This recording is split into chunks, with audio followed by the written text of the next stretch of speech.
Anda yang bersio kelinci secara umum diramalkan memang memiliki potensi yang berkestabilan. Perhatian bagi Anda yang selama ini berkarya sebagai karyawan.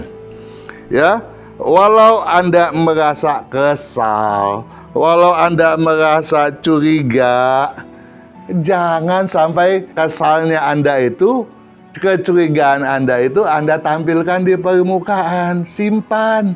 Anda diharapkan untuk mengetatkan pendanaan, ya, hutang piutang dan penjaminan. Jadi jangan menjaminkan seseorang ya demi kepentingan orang tersebut, kemudian Anda menjaminkan misalnya dengan barang Anda, ya, agunan Anda, atau bahkan dengan nama baik Anda. Tolong itu tidak Anda lakukan.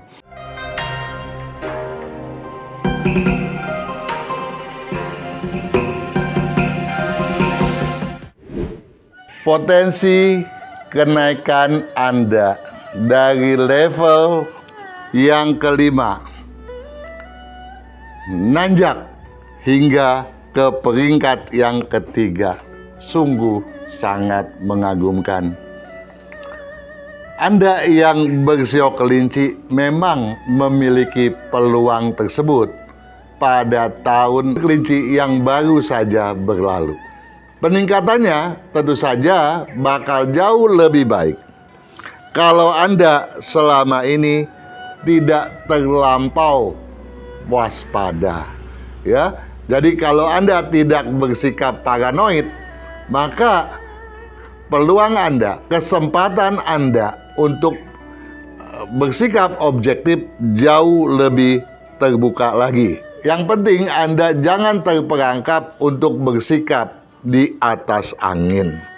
Nah, kalau semuanya itu bisa Anda upayakan dengan sebaik mungkin, ya, maka sebagai pengusaha, kalau Anda menerapkannya dengan tidak merasa khawatir apapun, kemajuannya akan sangat signifikan. Begitu pula sebagai karyawan. Kalau Anda tidak merasa ragu dan berkeyakinan ekstra, wah, jangan diomong deh. Peningkatannya jauh lebih baik lagi. Nah, bagaimanakah sekarang ini nih?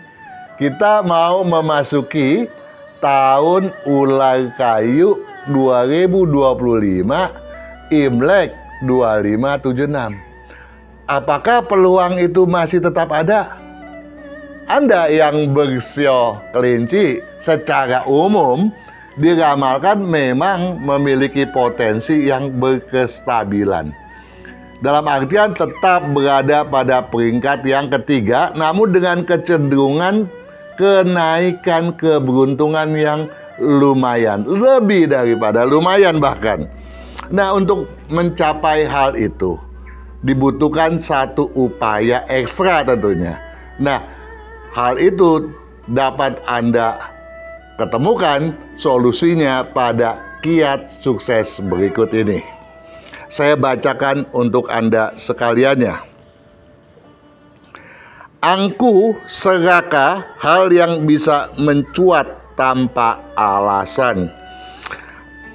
Jadi sikap angkuh, ya, masih terus saja terbawa, ya.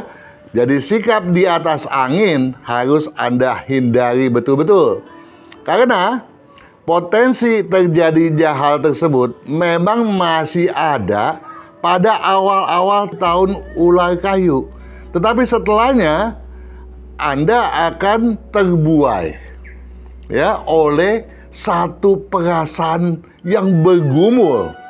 Pergumulan prinsip, pergumulan emosi, pergumulan kelogikaan.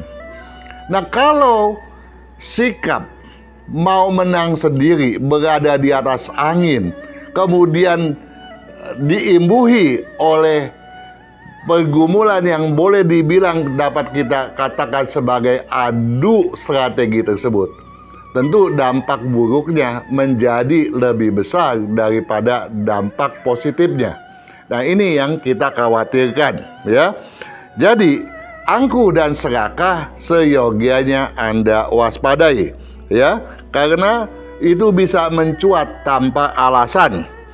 Karenanya, kerendahan hati patut diekstra upayakan. Gampang toh. Yang penting Anda nggak nyombong, ya, merasa rendah hati. Kalau bagus-bagus, Anda bisa banyak menolong orang lain, ya. Ini toh, kalau kita menolong orang lain sama juga kita membukakan diri kita. Orang bilang sih, apa yang kita pancarkan itu pula yang akan kita serap di kemudian, toh. Kalau yang kita pancarkan hal yang positif, yang bakal kita serap pun hal yang positif pula tentunya. Targetkan tujuan agar tak mungkin terderak kerisauan.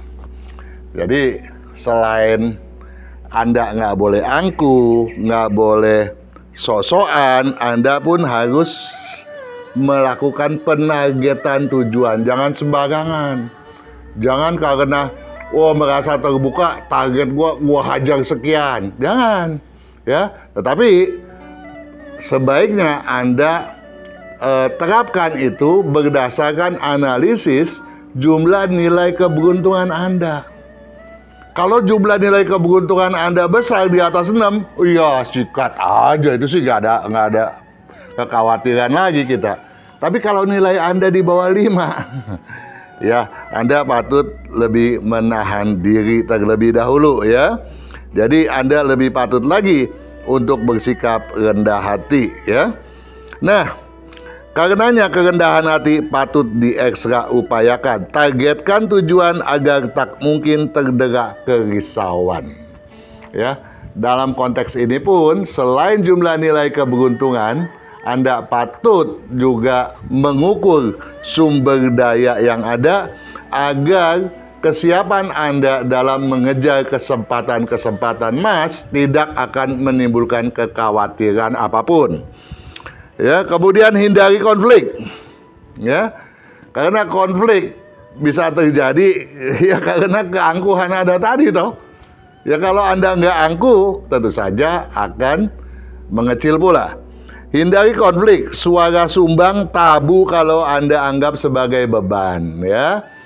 Kemudian niscaya kestabilan terjaga, arus naik berketerbukaan, ya. Jadi kalau Anda bisa mempedomani kesemuanya itu, tentu saja keberuntungan akan sangat berpihak kepada Anda. Terlebih kalau misalnya Anda betul-betul mempedomani kalender tahun ular kayu 2025 Imlek 2576 ini.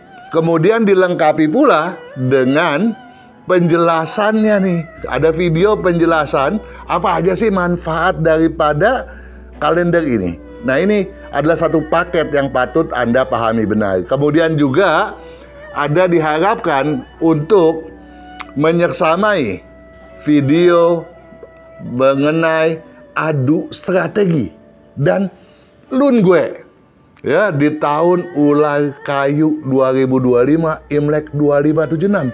Apa gunanya?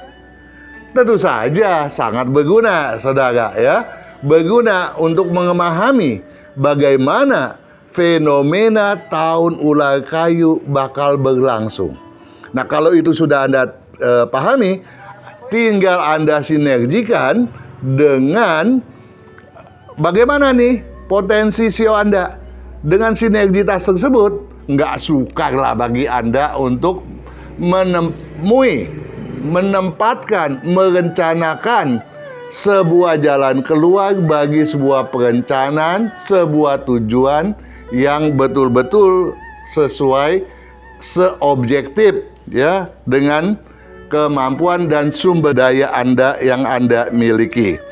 Nah, di samping itu, saya mau meminta perhatian bagi Anda yang selama ini berkarya sebagai karyawan. Ya, walau Anda merasa kesal, walau Anda merasa curiga, jangan sampai kesalnya Anda itu, kecurigaan Anda itu Anda tampilkan di permukaan. Simpan. Karena kalau Anda tampilkan, apalagi secara arogan, ini akan menimbulkan konflik-konflik, ya. Dan konflik itu tentunya tidak akan menguntungkan Anda, bahkan sebaliknya ya, dikhawatirkan bisa menimbulkan kerugian. Nah, kemudian utamakan tanggung jawab. Rezeki sampingan tabu kalau dipaksakan. Jadi rezeki sampingan ada, ya. Yang penting jangan dipaksakan. Biarlah dia mengalir sebagaimana mestinya. Di samping itu, saya berharap pula bagi Anda, khususnya yang lahir pada bulan Imlek ke-1, ke-4, ke-5, ke-7, dan ke-10, ya. Bagaimana saya tahu kalau saya lahir pada bulan Imlek yang ke-1, ke-4, ke-5, ke-7, dan ke-10? Ah, itu sih gampang. Anda tinggal simak nih buku sisipan yang terlampir pada kalender tahun ular 2025 Imlek 2576. Satu hal berkaitan dengan aspek keuangan, ya.